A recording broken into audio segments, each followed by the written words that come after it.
Parliament to let U.S. warplanes use bases in Turkey.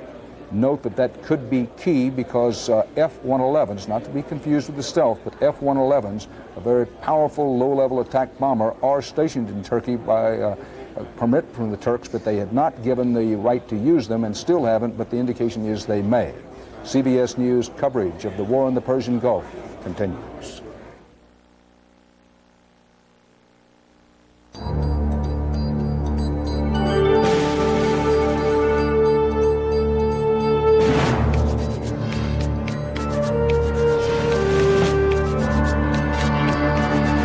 You are watching CBS News continuing coverage of Showdown in the Gulf.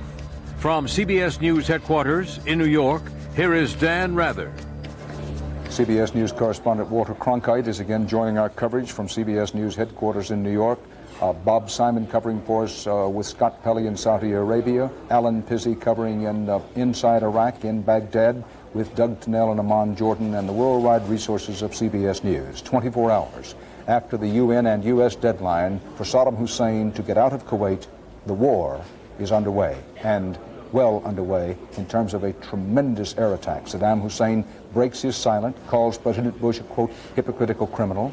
No casualty reports yet from the wave after wave of U.S. and allied air attacks. Turkey's premier has asked his parliament for war powers, so U.S. warplanes, including the F-111s on Turkish bases, can fly off of Turkish bases. On Radio Baghdad, Saddam Hussein moments ago had his first words on the fighting. Saddam Hussein vowed to crush the United States in what he called the mother of all battles, unquote. Earlier tonight, President Bush spoke to America from the Oval Office of the White House. The 28 countries with forces in the Gulf area have exhausted all reasonable efforts to reach a peaceful resolution, have no choice but to drive Saddam from Kuwait by force. We will not fail. As I report to you, air attacks are underway against military targets in Iraq. We are determined to knock out Saddam Hussein's nuclear bomb potential. We will also destroy his chemical weapons facilities. Much of Saddam's artillery and tanks will be destroyed. Our operations are designed to best protect the lives of all the coalition forces by targeting Saddam's vast military arsenal. In the best traditions of a democratic society, not all Americans were all behind their president. There were some protests tonight, among other places in Washington, directly across from the White House, and in San Francisco. An estimated 2,000 people marched, banging drums and, in a few cases, burning flags of the United States. CBS News correspondent Bob Simon is in Dhahran, Saudi Arabia. Bring us up to date on what's happening there, Bob. Dan, for the last half hour, there's been an awful lot of air activity here at the base again. There have been F-15s taking off, there have been F-15s landing. And I must emphasize that what we're seeing here and what our colleagues in Riyadh are seeing at an air base near Riyadh is just an infinitesimal fraction of what's going on. There are air bases all over Saudi Arabia which are launching fighter planes all the time towards Iraq and Kuwait. And there are the carriers at sea, and it came as no secret when we learned that the prime target of the carriers were the missiles in western Iraq facing Israel. This had to be one of the top priorities of the American air power. It was just so clear, it's been clear for some time now, that if the Americans didn't go up and take out those missiles that were threatening Israel, the Israelis were going to do it. The Americans have not been cooperating with the Israelis. They've not been coordinating any military activity. And if the Israelis had done it themselves, and they would have done it themselves, it could have unraveled the alliance and spelled very, very bad news for the entire effort. If those missile sites are silent now, if Israel has nothing more to fear, if Israel's Air Force can stay at home on some state of alert, but with relative peace of mind, this is an enormous political military accomplishment for the Americans, for the entire alliance. Well, our CBS News military consultant, among the others here, our Air Force consultant, has been emphasizing all evening long, Bob, that the early reports are frequently wrong about such things. Indeed, in the early going, there are encouraging signs that no American planes perhaps were lost. We don't know that.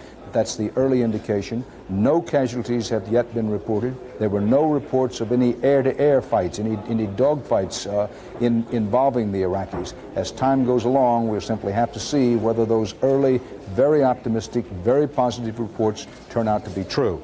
Dateline Brussels, Belgium, the United States told an emergency meeting of the North Atlantic Treaty Organization, NATO, tonight that Iraq could still avoid further destruction by pulling out of Kuwait immediately. No surprise here, but the U.S. Ambassador to NATO, William Taft, spelled it out. He told the 16-nation alliance of NATO that the goal of the overnight air raids was not to occupy or dismember of Iraq. I want to underscore that the object of the air raids was not to occupy nor to dismember Iraq, but to liberate Kuwait. A statement from the U.S. mission at NATO went on to quote the ambassador. Ambassador Taft is saying, Iraq can still avoid further destruction by unconditional, immediate, and complete withdrawal from Kuwait. The NATO ambassador went on to say, the goal of these operations, that is the air operations, is not the destruction, occupation, or dismemberment of Iraq. It is the liberation of Kuwait, unquote. However, from Saddam Hussein, on the Baghdad radio broadcast monitored in several places just a short while ago, defiance from the Iraqi leader, who in effect is saying that he still has plenty left. He says he's going to teach the United States a lesson. That's a direct quote from Saddam Hussein. Joining us now are Congressman Bob Dornan and Senator Chris Dodd. Thank you very much for being with us this evening, gentlemen, and representatives of the peoples of the United States. Now, Congressman Dornan, you voted for the resolution to give President Bush the, in effect, blank check that he asked for to attack Iraq if necessary. Senator Dodd, you voted against it. Of course, have you any doubt about the superiority of the American aircraft and their ability to bring Saddam Hussein to his knees? First, Congressman. I've flown as a member of the Armed Services Committee and a former Air Force fighter pilot, Dan. I've flown every aerial asset over there, Marine Corps, Navy, Air Force, Army helicopters, all of them except the stealth fighter. And I've flown the F-15E down at Seymour Johnson with the 336 Squadron that went in first tonight, except for some of our intelligence assets in the stealth. And I suspected that what has happened might happen, and that is that before sunset tomorrow, it will probably be over. We will so dominate the skies as we did in Vietnam in December of '72, when we finally used our assets correctly after grinding up 58,000 men and spilling American blood to advance political negotiations. This time we used our assets properly, and it's over in probably less than 2 days. We may never have to commit our ground forces. Well, let us all hope and pray as we do that you are right, Congressman. And just as an aside, let's say that the history of that period, 1972, seems so far away now, but that was the so-called Christmas bombing of 1972. Which well, we never did bomb Christmas Day. That was a pet term of no, but media. it's a side issue. I think you'll agree. My only point was that the bombing eventually, President Nixon, on the advice of Secretary Kissinger at the time, stopped it. But all past history, I hope you'll agree. Well, no, Dan, the point is everybody in the media is saying that there are all these differences from Vietnam. There's only one major difference, that when we used our assets, turned the Navy and Air Force and Marine fighter pilots loose, and used our B-52s, before Christmas Day had even arrived, every missile had been shot, every MiG had been destroyed. That's exactly what's happened in Iraq. And they flew above ground fire level, and they could destroy any target at will. We own the skies, we own the coastlines, and the Vietnamese told a representative of Ross Perot, we have two choices: to commit national suicide or negotiate in good faith. And that's going to be Saddam down in his bunker like a Hitler. All the ridicule in the media about that George Bush analogy now comes true. The second thing the media has missed, and missed terribly, is this man is not a head of state like King Hussein or like George Bush or anybody else in the world. He's in a separate category as a serial mass killer with Idi Amin and Pol Pot and Stalin and Hitler. And that's what is not being gotten across to these poor Americans that are deluded and out there in the streets thinking we're an evil country shedding blood for oil. It's going to be over soon, and a lot of people are going to have to make some apologies. Let's go turn now to Senator Dodd. Let me say, as an aside, Congressman, that I take your point about the mistakes we've made. At another time, I may want to talk to you about your views of the press's responsibility for what happened in Vietnam, but now is not the time. With Senator Dodd, do you have any doubt now about your vote, Senator Dodd, on the resolution? The congressman says it's all going to be over possibly by sunset tomorrow. Well, I hope so. That would be the best news of all. No, there's no doubt at all. You have to do the right thing, what you think is the right thing. It was the best debate I've ever been involved in my 16 years. There was no finger pointing. I think each side could have understood the other, appreciated the arguments. It was a question of whether or not you wanted the timing of all of this, whether you waited a while or did it immediately. That's behind us. Every member of Congress that I've talked to that voted against that resolution has indicated how important it is we stand behind our forces here now. We unite, we send an unequivocal message that we're strongly in support of these young men and women who are carrying the battle tonight and tomorrow probably and beyond that. I think that's vitally important. You said it a moment ago, and I agree with you. There's a difference here, policy differences. That debate is over with. The Congress made its decision. The President has acted, and now we should stand behind it. How do we know when we've won, Congressman Dornan? Well, I've never wanted to, and I've never gotten this clear, because whenever you ask questions about what constitutes victory, everybody's very vague. Even my friends in the administration that I admire and think have done an admirable job here over the last 5.5 months, I don't see why it's our responsibility to move into Baghdad and set up a provincial military governor as we did in Berlin and other occupied cities at the end of the Second World War. What we should do is let the Arab forces, and let's face it, tonight, Saudi pilots flying Tornadoes, Kuwaiti pilots flying F-5s, American-made, and flying A-4s, the same plane that his colleague John McCain was shot down in 23 years ago. They participated in freeing their own country tonight. They'll go in and set up the operation, the cleaning up, and then I hope the media, and I know you will tell the torture stories of what this mass murderer did to rape this small country, and beyond that, what he's done to gut his own country for 11 years and cause the death of 500,000 people. That's a 500,000 mass murderer we've run to his rat hole like a Hitler bunker, and I hope he faces a war crimes trial, or I hope he took the first bomb on the bridge of his nose this very night. Senator Dodd, very quickly, we don't have long left here. Is it your expectation, let's say that the congressman is right, that it's all over very shortly, can the United States, and will the United States at that time, in effect, withdraw from the Persian Gulf area? Well, I don't think immediately, no. I suspect we'll be there for some time, at least to some presence, certainly not at the levels we're there now. But I suspect there'll be a military presence there, and rightfully so. You may have a shifting in the balance of power here. The prospect of having the Iranians and Assad and Syria being dominant influences in the region is not exactly a prospect I look forward to. So I think a continued military presence there, a de-escalated one, but a continuing presence, will be absolutely essential for a foreseeable future. Dan, with the holy days coming, both the Ramadan and then the holiest of all days, the last day of Ramadan when they stop the fast, the Hajj coming up, we have 6 carriers, and so far you haven't reported, nor has anyone, that we have used those excellent 6 air groups. I have a nephew, Don Dornan Jr., that's in combat right now in a Hawkeye AWACS. He may not have any enemy assets to target his F-14s and F-18s and A-6s against. Leave the 6 carriers there and get our men out of the ground, except our trainers and advisors who have been there the better part of 2 decades anyway, and then we won't have any cultural problems. Congressman Dornan, Senator Dodd, thank you very much for being with us. Thanks, Dan. The news that war had broken out in the Persian Gulf came after Wall Street had closed for the day. First indications of how world financial markets might react to the war are now coming in from Japan, where Thursday trading is now openly underway in Tokyo. CBS News business correspondent Ray Brady is monitoring the ups and downs of the Tokyo Exchange.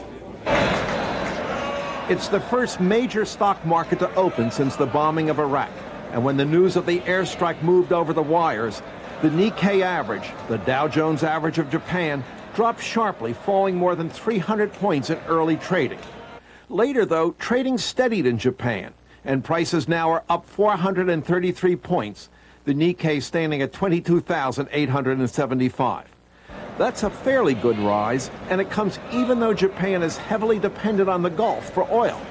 Germany gets about 11% of its oil from the Gulf, and the U.S. 12%. But about 65% of all of Japan's oil comes from the Gulf. Japan supports the Allied effort in the Gulf, but Japanese investors no longer worry about oil shock. The Japanese have become far more energy efficient, And they've learned to use diplomacy to get the resources they need. Even at the height of the Iran-Iraq war, Japanese tankers moved easily in and out of the Gulf. President Bush, as you've heard, has authorized the removal of oil from this nation's strategic petroleum reserve. The hope is that that'll keep the price from rising sky high. But nobody knows if that will work at all until the oil markets open tomorrow morning. Dan? Ray, and the price of oil with that cash backroom trading after the official open markets went up to above $40, but the last report was down to about $35 a barrel. Yes, that's because nobody really knows what's going to happen until those markets open tomorrow. I think perhaps the president's announcement that they would take oil out of the Strategic Petroleum Reserve has helped to back it off.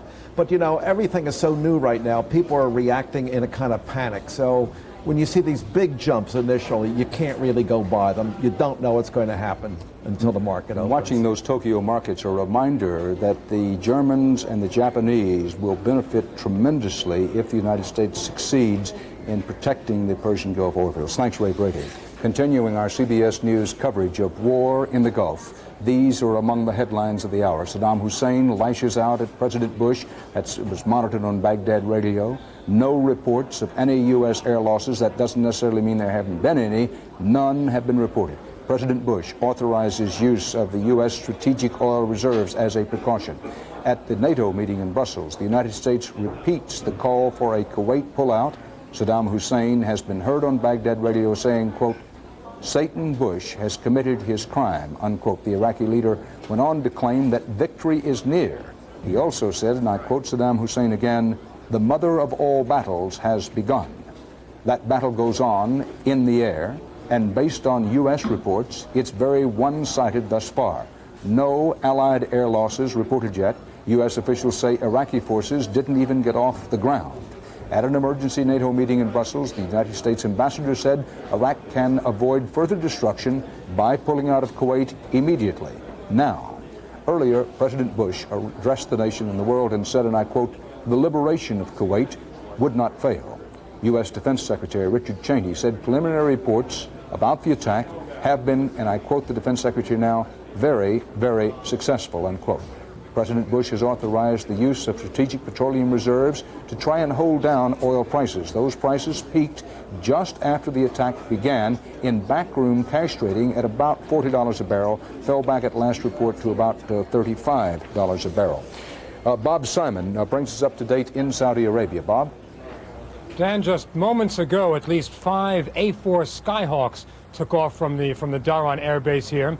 Now, what's really important about that is that these planes belong to the Kuwaiti Air Force. The rest of the base is entirely American and British, American F-15s and British Tornadoes. But these are Kuwaiti planes taking off, heading north towards Iraq. They are fighter planes. They are designed primarily to bomb targets in Iraq. The importance of this, of course, is mainly symbolic, but that does not diminish the importance. It is enormous. A few Skyhawks in the context of the vast American air armada, which is over Iraq right now, which has been ferrying back and forth towards Iraq all night. A few Skyhawks is militarily insignificant, but it has been extremely important from the very beginning for the Americans that the Arab nations here take part in this campaign. The Kuwaitis have never been militarily significant. The Egyptians have a significant strike force. The presence of the Syrians, the very presence of the Syrians is important. But the fact that the Kuwaitis are here and taking part in what we must call the liberation of their own country, the importance of that cannot be overestimated. Dan? Thanks, Bob Simon in Saudi Arabia. We go now to the Pentagon and CBS News Defense Department correspondent David Martin. Now, what, 5 plus hours into this operation, there is still no evidence. Defense Department officials say that the Iraqis have gotten off any of their Scud missiles. And I think with each passing moment, it becomes increasingly unlikely that they are going to get off any of the Scud missiles, either at targets in Saudi Arabia or Israel.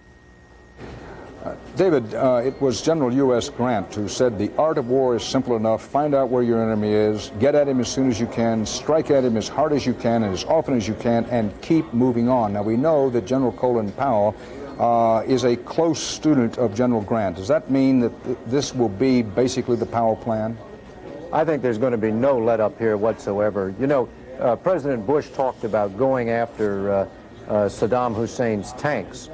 What he didn't say, but which is almost certainly the case, is the U.S. and the Allied air forces are attacking those Republican Guard tank divisions, which is the heart of Saddam Hussein's army and basically the heart of his power.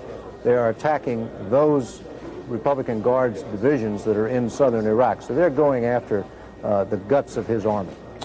Joining us again is our CBS News senior correspondent, best anchor man of all time or ever to be, Walter Cronkite. Walter, in World War II, there was this great strategic bombing. It pounded away at Germany, but Germany not only survived it, but it increased its production afterward. But Congressman Dornan, you just heard him say, says he thinks it'll all be over in 2 days max.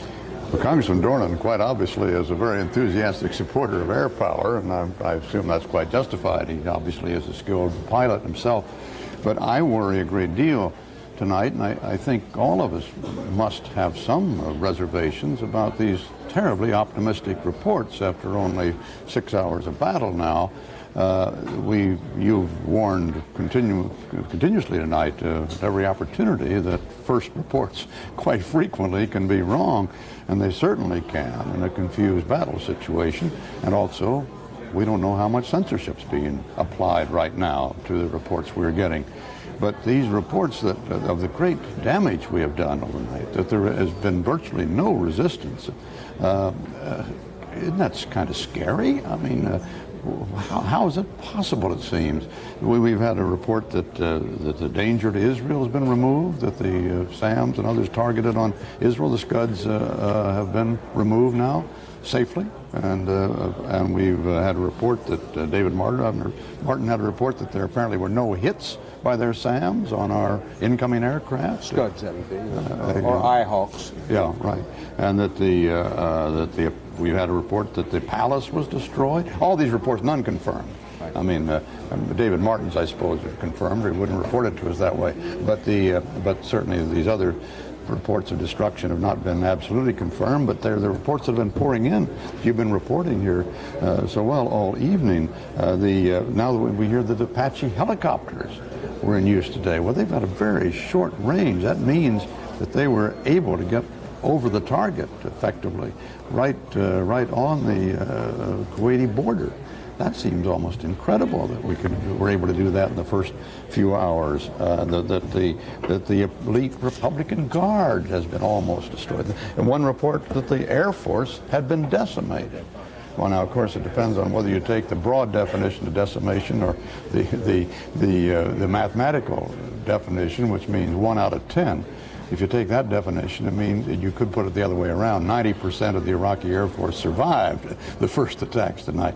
But going on from there, we've then run into this great mystery of why the Iraqi defenses were not up tonight. Was it just the surprise factor, for heaven's sakes, which seems almost impossible, or is Hussein playing one of his strange, crazy games, and we're going to hear more from them as these hours and days go on? Walter Cronkite, CBS News coverage of war in the Gulf continues.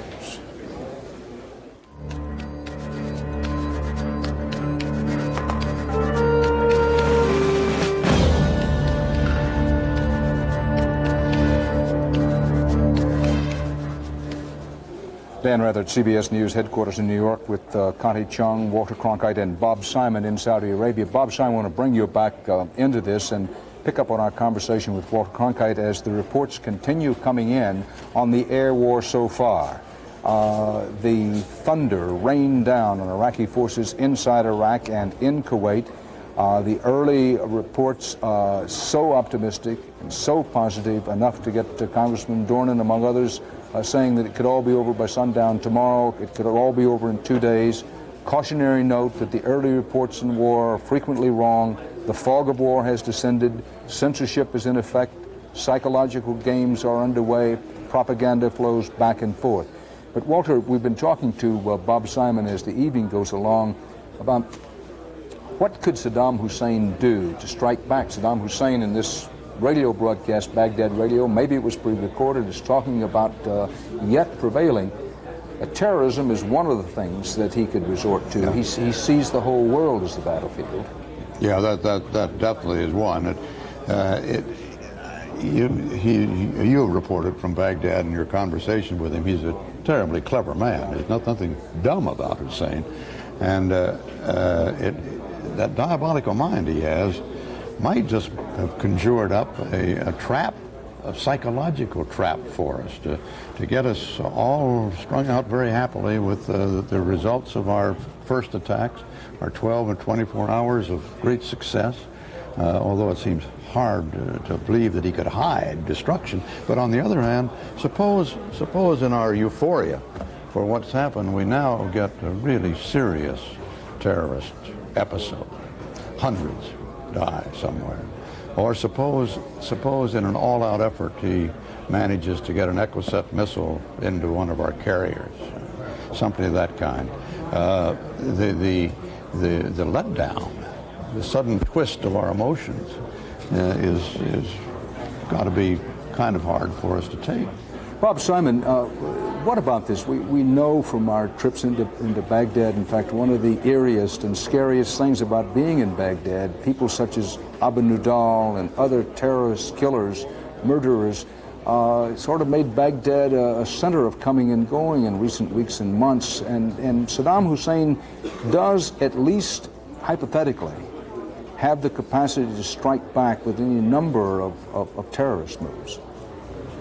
That is, if Saddam Hussein remains in power very long, if he is still in a position to direct these terrorist groups. It doesn't take long in the Arab world for a leader to lose respect, to lose his followers. We are not in a position now to confirm things that the Pentagon has been reporting. We are not in Iraq. We don't know whether the Iraqi Air Force has been destroyed. We cannot tell whether the Republican Guards have been decimated. What we are in a position to know, Dan, what we can report now, is not so much what happened, but what has not happened, and that's terribly important. We are standing here in the largest Saudi air base in eastern Saudi Arabia, Saudi American Air Base. We know that this base has not been hit. We have talked to our colleagues at the largest American air base in all of Saudi Arabia, which is near Riyadh. We know that that air base has not been hit. We've been talking to Tom Fenton in Israel. We know that nothing has gone towards Israel. We know that some artillery shells have landed in or near a Saudi refinery or some kind of Saudi oil installation near the border at Khafji. This is what we know has not happened. So far, Saddam Hussein has not been able to do the things he promised to do. He promised to hit Israel. He promised to hit the Saudi refineries. He's not been able to do it, and his capacity to do these things will diminish. My sense is that if he was going to do these things, he would have done it while he still had the possibility, which would have been in the opening hours. He hasn't done it now. I think we have reason to begin to feel a little bit safer. Let's go to CBS News correspondent Bob Schieffer, who covered the war in Vietnam, and General George Christ, who until not too long ago commanded all U.S. forces in the Persian Gulf. He's now a retired U.S. Marine general and our CBS News military consultant. Gentlemen, what are the most important things for us to know, and what about these reports that the Apache helicopters attacked across the Kuwaiti-Saudi Arabian border? Well, I think that's one of the most interesting reports that we've had thus far, because obviously most of the damage that we've been talking about tonight, General Christ, has been damage inflicted on Baghdad. Obviously, if Apache helicopters are attacking, that is a short-range weapon, right. And so there must be something going on in Kuwait. What do you make of that, General? Oh, Bob, while we've been focusing on Iraq, clearly there has been a rather large strike go in on Kuwait itself. Now, the Apache helicopter, the range of the missile, the Hellfire missile, is only 3 miles. That means that those Apache helicopters were working over these frontline troops. There's also reports that the Marine F-A-18, the big attack aircraft, took off in a large package. It would appear that those were also headed here, meaning that not only were we going after strategic targets, but we're starting to work over the tactical targets in the Kuwaiti area. Well, it sounds to me like you're saying that we're starting to attack the troops on the ground, even as this massive attack on military targets, refineries, missile sites, and so forth was underway. Is that what you're saying, General? Clearly so. Clearly so. They're going after the troops. They must be going after the tanks, because the primary weapon on the Apache is an anti-tank weapon. The F-A-18, that is the Marine aircraft, carries both rockets and bombs, which are useful against any of the kinds of positions that those troops would be in, their tanks, artillery, and even headquarters. Now, there was also a report of some Wild Weasel aircraft. Exactly what is a Wild Weasel? Right, the Wild Weasel is an F-4G. Now, what this thing is, it goes in against radars, enemy air defenses. It jams the radar, and then it has a couple kinds of missiles that go right in and blow up the radar. And one other thing, Dan, we have also picked up, British authorities are now reporting that all of the fighter planes that they sent over Iraq have now returned to their bases safely. We don't know how many that involved, but the British report that all of them have returned to base safely. Thanks, Bob and General. CBS News coverage of the Persian Gulf War continues.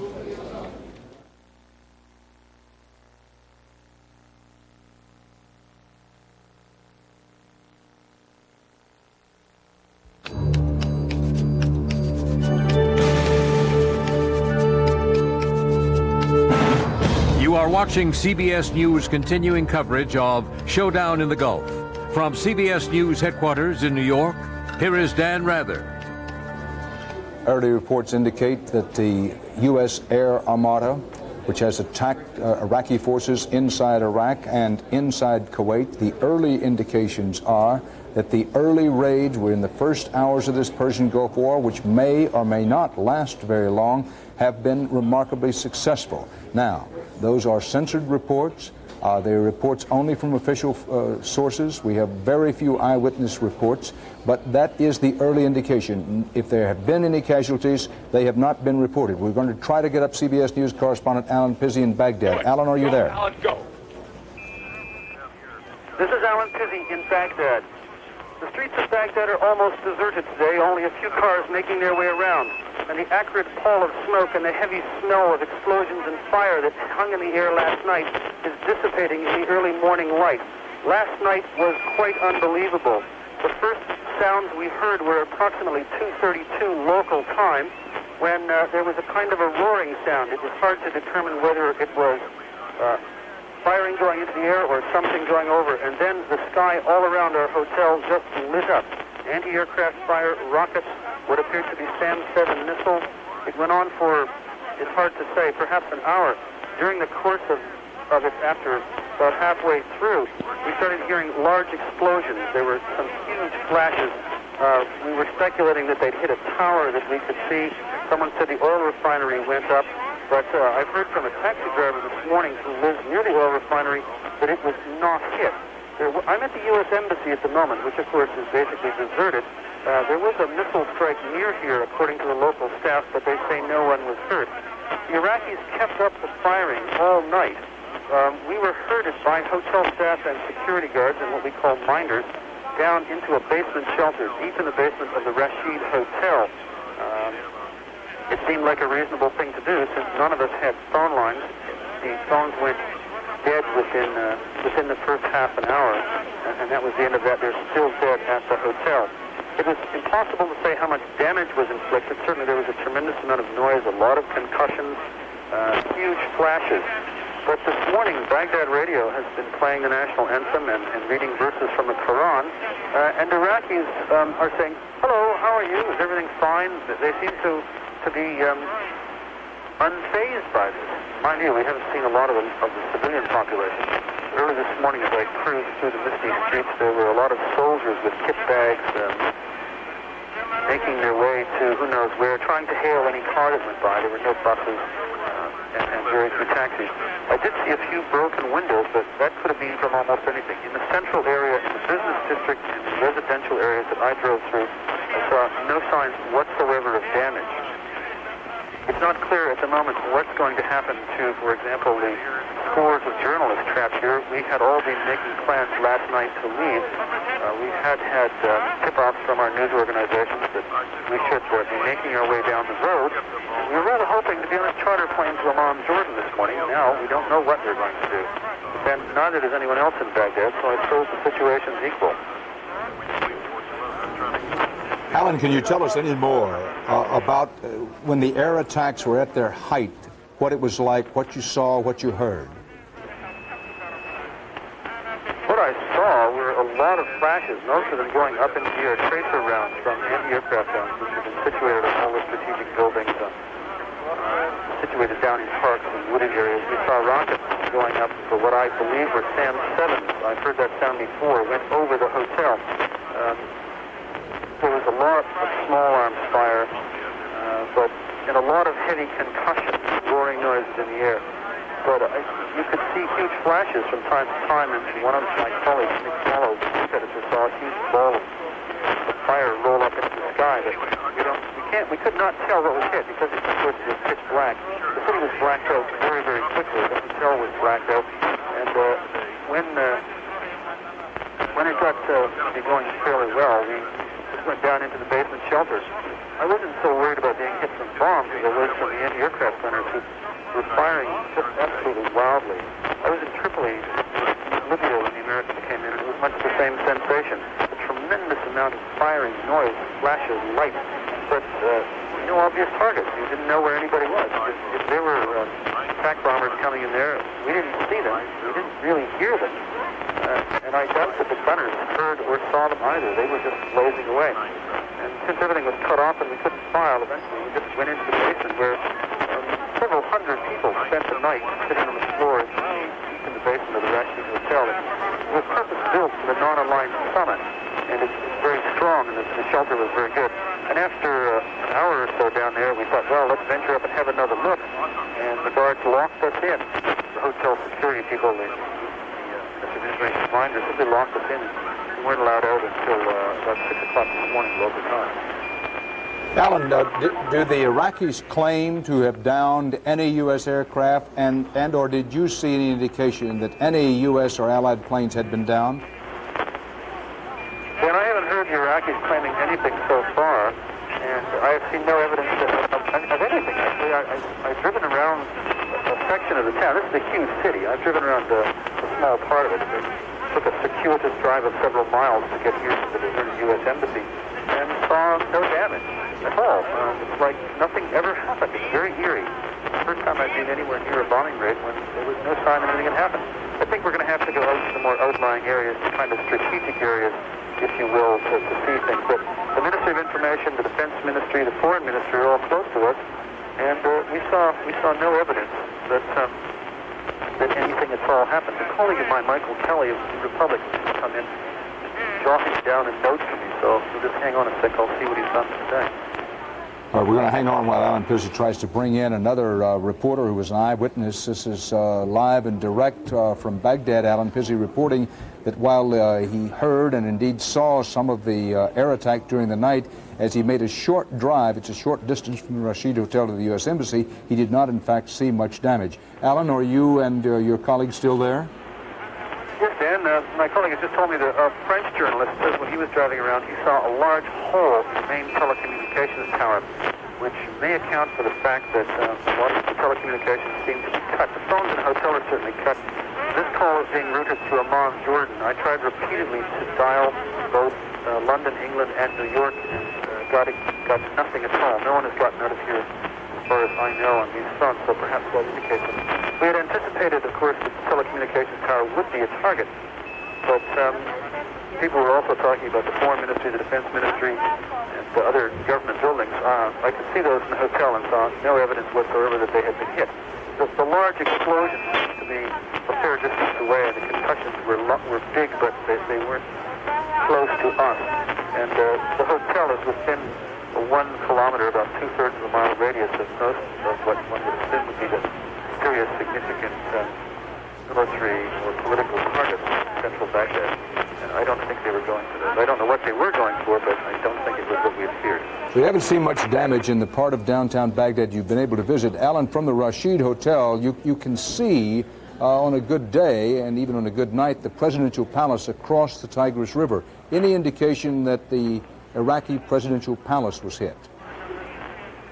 No, it was pretty misty when I left the hotel, and visibility was limited. But I didn't see anything over there. We would have anticipated seeing smoke and that sort of thing. There was nothing like that at all.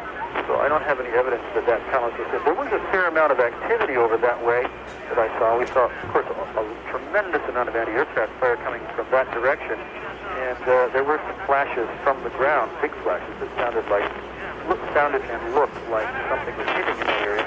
But of course, as you know, behind large walls and behind large gates. And the only evidence I would have would be smoke, and I didn't see any. Alan, you're one of the most experienced combat correspondents in the world. As you're there in Baghdad and with limited access, you've had limited ability to look around, what is the single most important thing you think Americans should know about the war so far?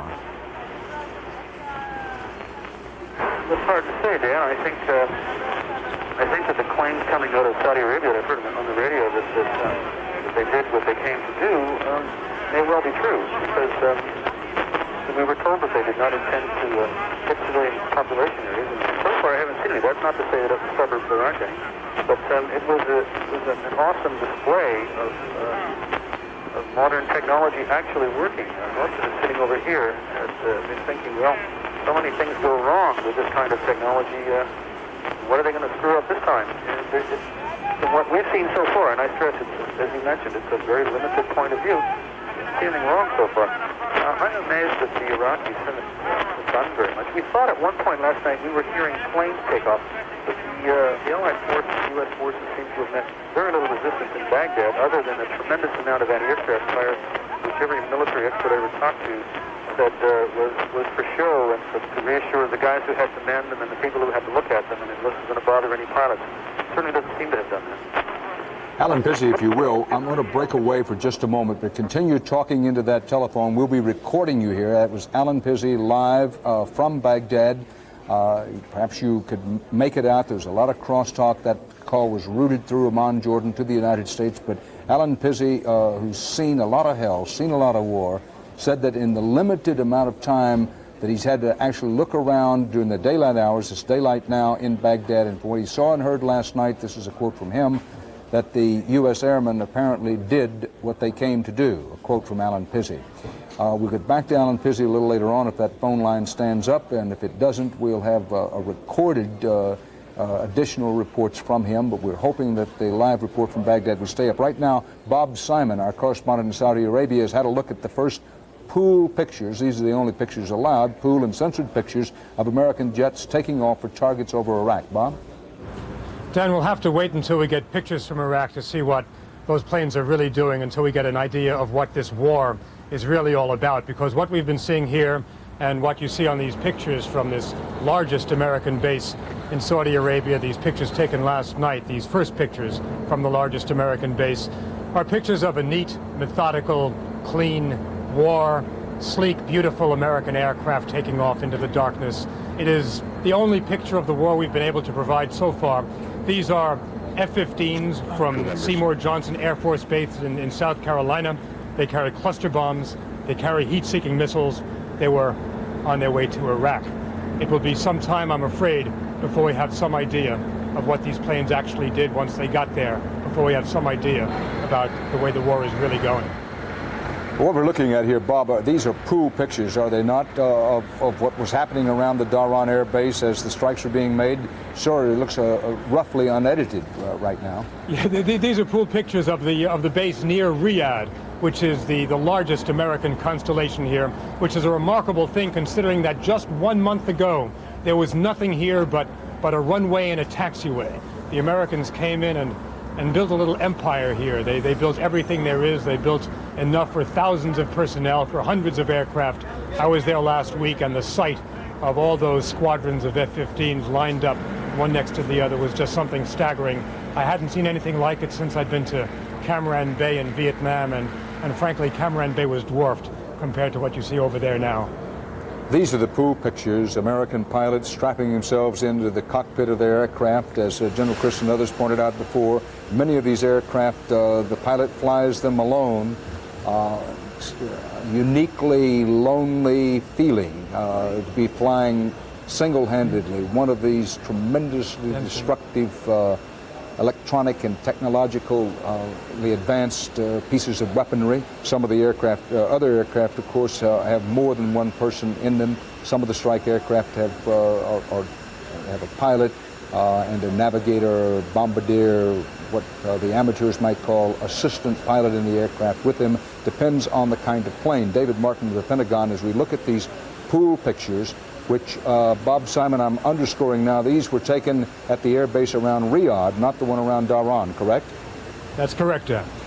David Martin reported from the Pentagon earlier that, at least in the early going, that the naval-based aircraft had not been at the point of attack nearly as much. It was primarily American ground-based fighters and fighter bombers, together with the Tomahawk cruise-style missiles, many of which were fired from Navy craft such as the USS Wisconsin and the USS Missouri. They bore the brunt, with the naval aircraft being primarily held in reserve. Does that match what you've been told or been able to gather there, Bob? I think Bob. Dan, the word is that the primary, our sense here is that the primary air strike so far has been from these bases, yes. What you see are these ground crews. Let's look and listen for a moment as one of the planes took off north to Iraq.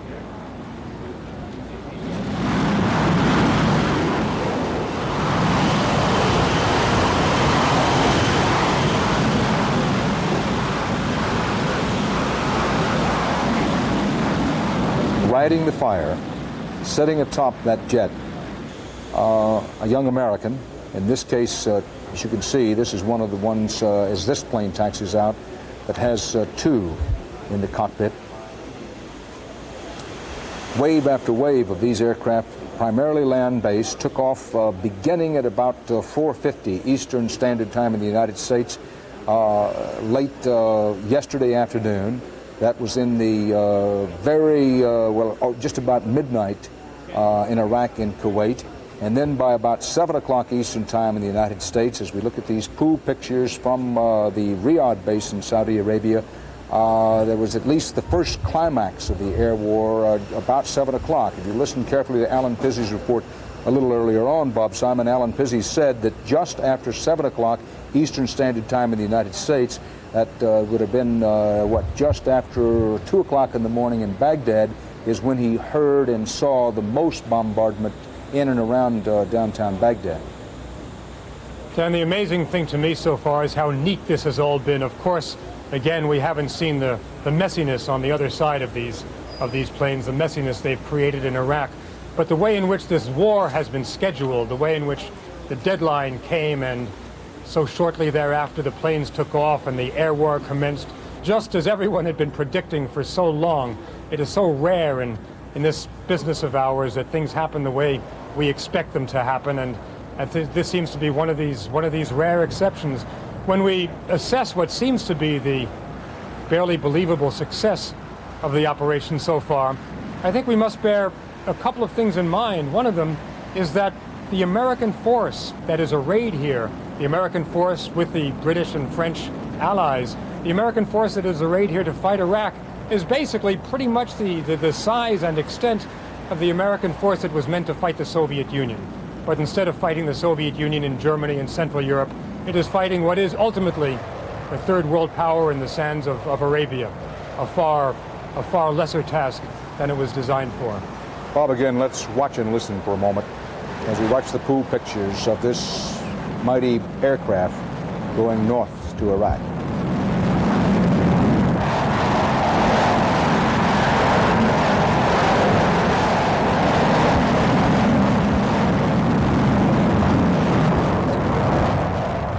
Bob, it's a sight you and I have seen many times around Dhahran and Riyadh, and one which, speaking for myself, I know you agree, one you never ceases a certain fascination,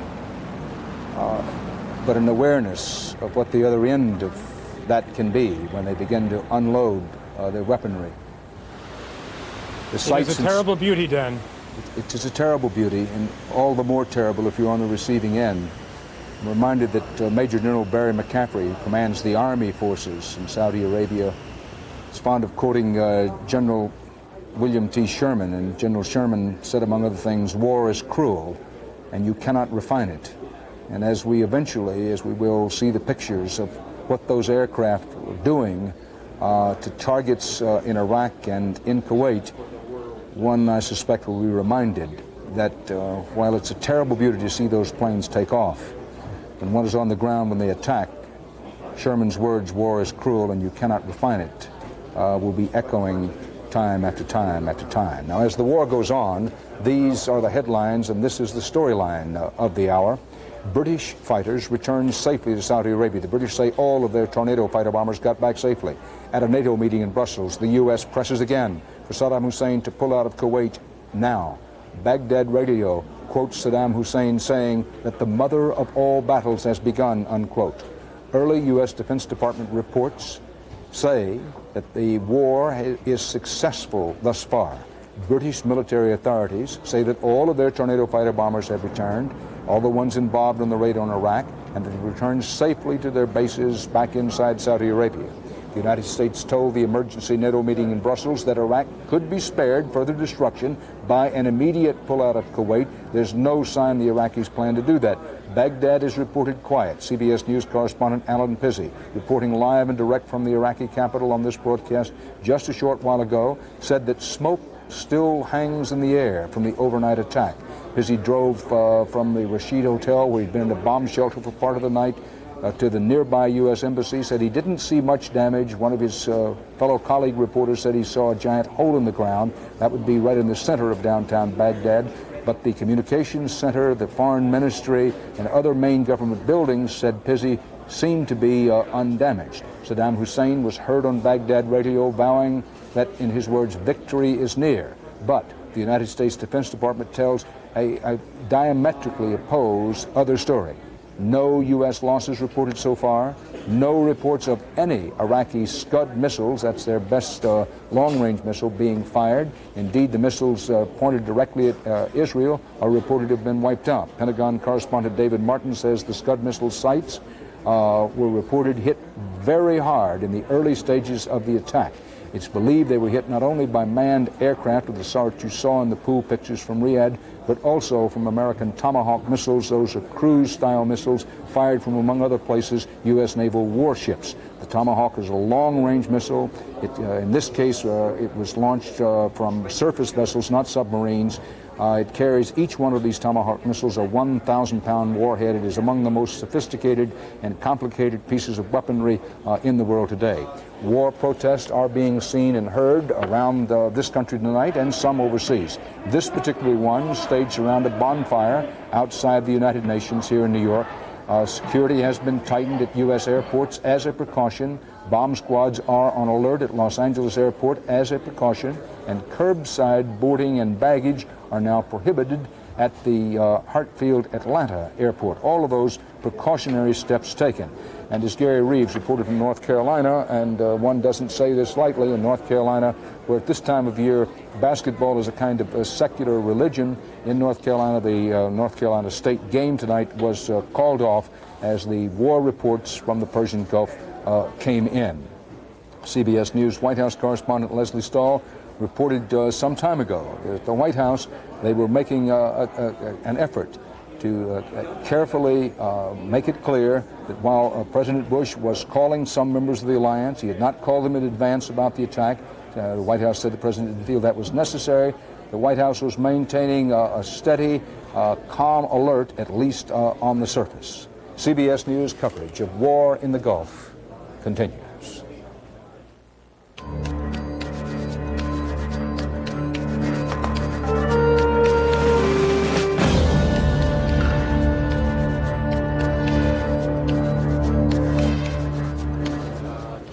Alan Pizzi in Baghdad reports from what he's been able to see that damage in downtown Baghdad, right in the center, has not been much.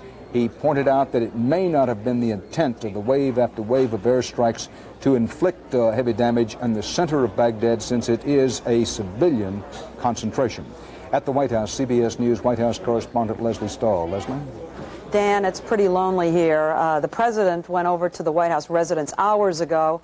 The White House staff has closed up operations. They say they've put a lid on. That's the White House term for everybody's gone home, except the Situation Room. We're told the president will be getting continuous reports through the night from the Situation Room and from his National Security Advisor, Brent Scowcroft. We were warned by Marlin Fitzwater before he left here that what we are seeing tonight is only what he called the beginning. We have what he said were, quote, many long days ahead of this battle. So any reports that this could be over in the morning certainly were not expected to be the case when the White House office closed up about 2 hours ago. Dan, the White House said in his speech that he wanted to destroy Saddam Hussein's military arsenal, any nuclear potential, the chemical weapons, which will, of course, leave something of a vacuum in the Middle East. We have had no discussion here at all about what happens if this war is won quickly and easily, but there's some kind of Arab backlash, not just in Iraq, but throughout the entire Persian Gulf region. The president talked about creating stability in the Gulf, but there are experts who feel that a rapid U.S. Decisive, unqualified victory could create more instability, not just terrorism, but an upsurge in Islamic fundamentalism, an outpouring of Arab rage throughout the Middle East. There has been no discussion about what the United States might do from here forward to try to minimize any such backlash that many people have been expecting. As you know, the United States has been fighting this whole idea of a Middle East peace conference as linked in any way to Saddam Hussein's takeover of Kuwait. We might expect to hear something about a Middle East peace conference once these hostilities are over, but as I say, so far, certainly throughout today, there has been no word out of the White House or any other official places in Washington that would show any concern about what is inevitably the next step once this military operation is over. Dan? Thank you, Leslie Stahl. We want to go, first of all, we want to show you some pictures we have of the United States servicemen putting on their chemical gear. These, again, are censored pictures. They're official pictures. Let's just pause to look and listen.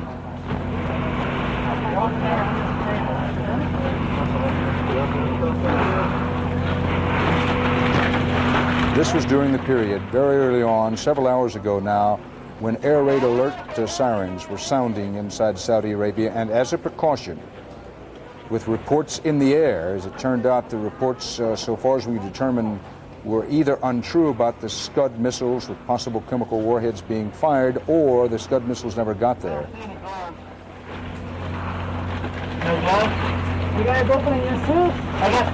This was among the sobering realities in the early stages of war in the Gulf. U.S. servicemen putting on their chemical weapons protective gear. A small mobile hut. I emphasize these pictures are subject to censorship, and they are from the official U.S. military pool. Joining us from Los Angeles quickly, retired Colonel Bob Ettinger, who flew 130 combat missions in the fierce air war over Vietnam. He joins us now from Los Angeles. Colonel, thank you for being with us. I understand that the stealth bomber, which is not to be confused with the B-1 bomber, the stealth bomber was used in the early stages, at least, of this air attack. Tell us about how those planes would be conducting their missions, what they would be doing. Well, I think the airplanes you're referring to are really the stealth fighters, and they are low observable fighters that are difficult for enemy radars to see, and they probably were the first in, and they would be attacking air defense missile sites that would be attempting to strike other aircraft. You're quite right that these were stealth fighters, not bombers. There is a stealth bomber, but this was the stealth 1A, as we put up there on the screen, a fighter. Now, you were a principal test pilot for the F-16. Why would the U.S. military use the stealth over the F-16 for this particular kind of mission in Iraq and Kuwait? Well, it's a perfect role for the stealth fighter in that it's dark out, it's early in the morning. The only defenses against that sort of a raid would be being able to visually see these airplanes or to see them on the radar. And when they have a low radar signature, they can get closer in. And the first impact of that airplane being in there might be its bomb hitting the ground. Colonel, you flew 130 missions over North Vietnam and lived to tell about it. Describe for us briefly what it's like to be alone in the cockpit of a warplane over enemy targets. Well, it's an interesting thing. I been in the service for about 8 years when I was called to serve in Southeast Asia, and I'll bet the average age of these guys that flew on this mission was They probably had about 7 years, 6 or 7 years of service. And they've been training to go do this job since they've been on board. And they understand their airplane, and they're set up, ready to go. And they're ready to get on with it and do a good job here. Their goal is to go and accomplish what they're supposed to do, and they make sure that they support the other elements of their flight and do the best job they can at getting into their target and delivering their weapons against their assigned target. CBS News correspondent Alan Pizzi, reporting live and direct from Baghdad a few moments ago, said as best he could make out, and quotes Pizzi, U.S. pilots did what they came to do, unquote. CBS News coverage of war in the Gulf continues.